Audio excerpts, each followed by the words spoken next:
সাহাবীদের সংখ্যা যে কত তা সঠিকভাবে নির্ণয় করা যায় না। ইমাম আবু জারা আর রাজি বলেছেন, রাসূল সাল্লাল্লাহু আলাইহি ওয়াসাল্লাম যখন ইন্তিকাল করেন তখন যারা তাকে দেখেছেন এবং তার কথা শুনেছেন এমন লোকের সংখ্যা নারী পুরুষ মিলে 1,00,000-এরও ওপরে। তাদের প্রত্যেকেই রাসূলুল্লাহ সাল্লাল্লাহু আলাইহি ওয়াসাল্লাম হাদিসে বর্ণনা করেছেন। তাহলে যে সকল সাহাবী কোনো হাদিস বর্ণনা করেননি তাদের সংখ্যা যে কত বিপুল তা সহজেই অনুমান করা যায় না। বুখারী ও মুসলিমে বর্ণিত হযরত কাব ইবন মালিকের একটি বক্তব্য দ্বারা তিনি তাবুক অভিযান বর্ণনা প্রসঙ্গে বলেছেন, মানুষের সংখ্যা অনেক, কোনো দফতর বা দিওয়ান তা গণনা করতে পারবে না। সাহাবীদের যথাযথ হিসেব কোনোভাবেই সম্ভব নয়, কারণ রাসূলুল্লাহ সাল্লাল্লাহু আলাইহি ওয়াসাল্লাম জীবনের শেষ দিকে মানুষ দলে দলে ইসলাম গ্রহণ করে ও তার হাতে বাইয়াত গ্রহণ করে। কেউ কেউ বলেছেন হিজরি 10 সনে মক্কা এবং তায়েফে একজনও অমুসলিম ছিল না। সকলে ইসলাম গ্রহণ করে বিদায় হজে অংশগ্রহণ করে। এমনিভাবে আরবের বহু গোত্র সম্পূর্ণরূপে মুসলমান হয়ে যায়। তাদের অধিকাংশ ছিল মরুবাসী। তাদের হিসেব সংরক্ষণ করা কোনোভাবেই সম্ভব ছিল না। তাছাড়া হযরত আবু বকরের রাদিয়াল্লাহু আনহু খিলাফতকালে ভণ্ড নবী ও ধর্মদ্রোহীদের বিরুদ্ধে অভিযানকালে অসংখ্য সাহাবী শাহাদাত বরণ করেন। তাদের অনেকের পরিচয় ধরে রাখা সম্ভব হয়নি। পবিত্র কুরআনের একাধিক আয়াত ও অসংখ্য হাদিসে সাহাবীদের মর্যাদা ও ফজিলত বর্ণিত হয়েছে। মুহাম্মদ আল্লাহর রাসূল, তার সহচরগণ কাফিরদের প্রতি কঠোর এবং নিজেদের পরস্পরের প্রতি সহানুভূতিশীল। আল্লাহর অনুগ্রহ ও সন্তুষ্টি কামনায় তুমি তাদেরকে রুকু ও সিজদায় অবনত দেখবে। তাদের মুখমণ্ডলে সিজদার চিহ্ন থাকবে। তাওরাতে তাদের বর্ণনা এরূপই এবং ইনজিলেও।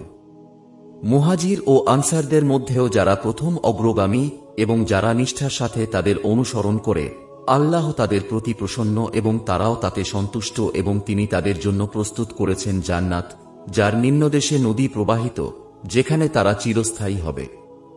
এটা মহা কামিয়াবি। এ সম্পদ অভাবগ্রস্ত মুহাজিরদের জন্য যারা নিজেদের ঘরবাড়ি ও সম্পত্তি হতে উৎখাত হয়েছে। তারা আল্লাহর অনুগ্রহ ও সন্তুষ্টি কামনা করে এবং আল্লাহ ও তাঁর রাসূলের সাহায্য করে। তারাই তো সত্যাশ্রয়ী। মুহাজিরদের আগমনের পূর্বে যারা এই নগরীতে মদিনা বসবাস করেছে ও ঈমান এনেছে তারা মুহাজিরদের ভালোবাসে এবং মুহাজিরদের যা দেওয়া হয়েছে তার জন্য তারা অন্তরে আকাঙ্ক্ষা পোষণ করে না, আর তারা তাদেরকে নিজেদের ওপর প্রাধান্য দেয় নিজেরা অভাবগ্রস্ত হলেও। এ আয়াতে প্রথম মুহাজির ও পরে আনসারদের প্রশংসা করা হয়েছে। এমনিভাবে সূরা আল ফাতহ 18, সূরা আল ওয়াকিয়া 10 এবং সূরা আল আনফালের 64 নম্বর আয়াতসহ বিভিন্ন আয়াতে কোথাও প্রত্যক্ষ আবার কোথাও পরোক্ষভাবে সাহাবায়ে কিরামের প্রশংসা এসেছে। অনুরূপভাবে রাসূলুল্লাহ সাল্লাল্লাহু আলাইহি ওয়াসাল্লাম নিজেও তাঁর সাহাবীদের সামনে বক্তব্য রেখেছেন। তাঁদের সম্মান, মর্যাদা ও স্থান নির্ধারণ করে প্রশংসা করেছেন। যেমন হযরত আব্দুল্লাহ ইবন মাসউদ রাদিয়াল্লাহু আনহু থেকে বর্ণিত, রাসূলুল্লাহ সাল্লাল্লাহু আলাইহি ওয়াসাল্লাম বলেছেন, আমার উম্মতের মধ্যেও সর্বোত্তম লোক হচ্ছে আমার যুগের লোকেরা, তারপর তার পরের যুগের লোকেরা, তারপর তার পরের যুগের লোকেরা, তারপর এমন একদল লোকের আবির্ভাব হবে যাদের কসম হবে তাদের সাক্ষ্যের অগ্রগামী।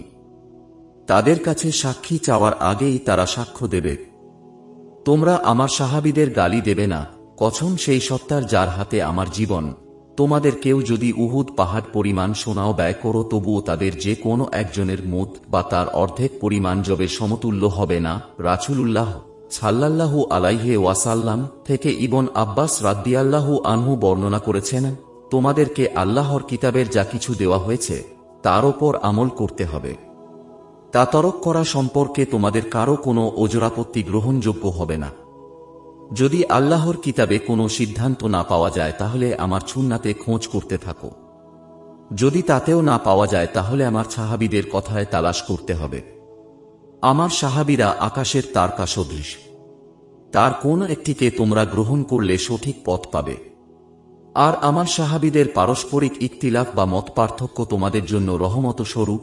সাইদ ইবনুল মুসাজ্জিব উমর ইবনুল খাত্তাব রাদিয়াল্লাহু আনহু থেকে বর্ণনা করেছেন, রাসূলুল্লাহ সাল্লাল্লাহু আলাইহি ওয়াসাল্লাম বলেছেন, আমার পরে আমার সাহাবীদের পারস্পরিক মত পার্থক্য সম্পর্কে আমার প্রভুকে জিজ্ঞেস করলাম। আল্লাহ আমার কাছে ওহী পাঠালেন, হে মুহাম্মদ, তোমার সাহাবীরা আমার কাছে আকাশের তারকা সদৃশ। তারকার মতো তারাও একটি থেকে অন্যটি উজ্জ্বলতর। তাদের বিতর্কিত বিষয়ের কোনো একটিকে যে আঁকতে থাকবে, আমার কাছে সে হবে হিদায়াতের ওপরে। ইমাম শাফি হযরত আনাস ইবন মালিকের সন্দেহে একটি হাদিস বর্ণনা করেছেন। রাসূলুল্লাহ সাল্লাল্লাহু আলাইহি ওয়াসাল্লাম বলেছেন, আল্লাহ আমাকে ও আমার সাহাবীদেরকে মনোনীত করেছেন। তাদের সাথে আমার বৈবাহিক সম্পর্ক কায়েম করে দিয়েছেন এবং তাদেরকে আমার আনসার বানিয়ে দিয়েছেন। শেষ জামানায় এমন একদল লোকের আবির্ভাব হবে যারা তাদের অবমাননা করবে। সাবধান, তোমরা তাদের ছেলে মেয়ে বিয়ে করবে না, তাদের কাছে ছেলে মেয়ে বিয়েও দেবে না। সাবধান, তাদের সাথে নামাজ পড়বে না, তাদের জানাজাও পড়বে না। তাদের ওপর আল্লাহর লানত। মিশকাত শরীফে একটি হাদিস বর্ণিত হয়েছে। রাসূল সাল্লাল্লাহু আলাইহি ওয়াসাল্লাম বলেছেন, আমার উম্মাতের মধ্যে একটি ফিরকাই নিশ্চিত জান্নাতি হবে। জিজ্ঞেস করা হল, তারা কে? বললেন, যারা আমার ও আমার সাহাবীদের আদর্শের ওপর প্রতিষ্ঠিত থাকবে। অন্য একটি হাদিসে রাসূল সাল্লাল্লাহু আলাইহি ওয়াসাল্লাম বলেছেন, আমার উম্মাতের মধ্যে সাহাবীদের স্থান তেমন যেমন খাবারের মধ্যেও লবণের স্থান। সাহাবীদের সমাজ ছিল একটি আদর্শ মানব সমাজ। তাদের কর্মকাণ্ড মানব জাতির জন্য একটি উৎকৃষ্টতম নমুনা স্বরূপ। জীবনের প্রতিটি ক্ষেত্রে তাদের সততা, বিশ্বস্ততা, ভদ্রতা, আত্মত্যাগ ও সদাচরণ তুলনাবিহীন। তাঁরা ছিলেন একে অপরের প্রতি শ্রদ্ধা ও সহানুভূতিশীল। গরিব ও মুহতাজ শ্রেণীর প্রয়োজন ও চাহিদাকে তাঁরা সবসময় অগ্রাধিকার দিতেন। বীরত্ব ও সাহসিকতায় তাঁরা ছিলেন নজিরবিহীন। রাসূলুল্লাহ সাল্লাল্লাহু আলাইহি ওয়াসাল্লাম ইত্তেবা বা অনুসরণ ছিল তাঁদের জীবনের মূল লক্ষ্য। তাঁদের জীবন মরণ উভয়ই ছিল ইসলামের জন্য।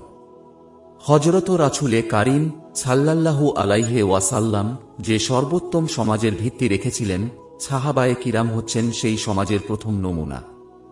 রাসূলুল্লাহ সাল্লাল্লাহু আলাইহি ওয়াসাল্লাম সুহবতের বরকতে তাঁরা মহান মানবতার বাস্তব রূপ ধারণ করেছিলেন। আদল, তাকওয়া, দিয়ানাত, ইহসান এবং খাউফে খোদার তাঁরা ছিলেন সমুজ্জ্বল প্রতীক। তাঁদের মধ্যেও এই অনুভূতি সদা জাগ্রত ছিল যে এই পৃথিবীতে তাদের আগমন ইসলামের ঝান্ডা সমুন্নত করা ও মানব জাতির মধ্যেও সমতা ও ন্যায় বিচার প্রতিষ্ঠার জন্য। এখানে তাদেরকে খিলাফতে ইলাহিয়ার আমিন বা বিশ্বাসী রূপে আল্লাহর উদ্দেশ্য পূরণ করতে হবে।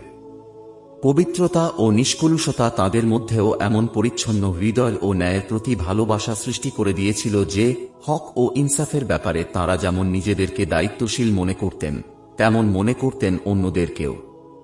তাঁরা উচ্চপদে অধিষ্ঠিত থাকা সত্ত্বেও নিজেদের সন্তান ও আত্মীয় বন্ধুদের শরঈ বিধানের শাস্তি থেকে বাঁচাতে পারেননি, বাঁচাতে চেষ্টাও করেননি। মোট কথা, ঈমান ও বিশ্বাস তাদের সামগ্রিক যোগ্যতাকে আলোকিত করে দিয়েছিল।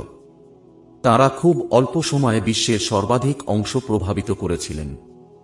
তাঁদের সামরিক ও সাংগঠনিক যোগ্যতার ভরি ভরি নজির ইতিহাসের পাতায় বিদ্যমান। সাহাবায়ে কিরামের আদর্শ সমাজের অনুরূপ সমাজ যদি আজ আমরা গড়তে চাই, আমাদের অবশ্যই তাঁদের সম্পর্কে জানতে হবে। তাঁদের মতো চারিত্রিক বৈশিষ্ট্য ও যোগ্যতা অর্জন করতে হবে।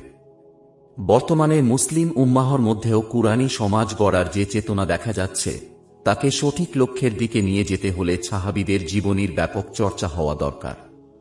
তাঁদের জীবন থেকেই দিক নির্দেশনা নিতে হবে। কিন্তু দুঃখজনক হলেও সত্য যে বাঙালি মুসলিম সমাজে সাহাবীদের জীবনের চর্চা খুব কম।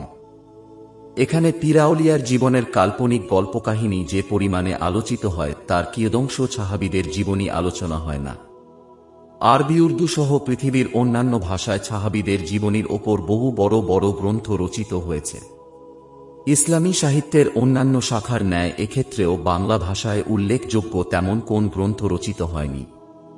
আসহাবে রাসূলের জীবনকথার প্রথম খণ্ডে মোট ৩০ জন সাহাবীর জীবনের আলোচনা এসেছে।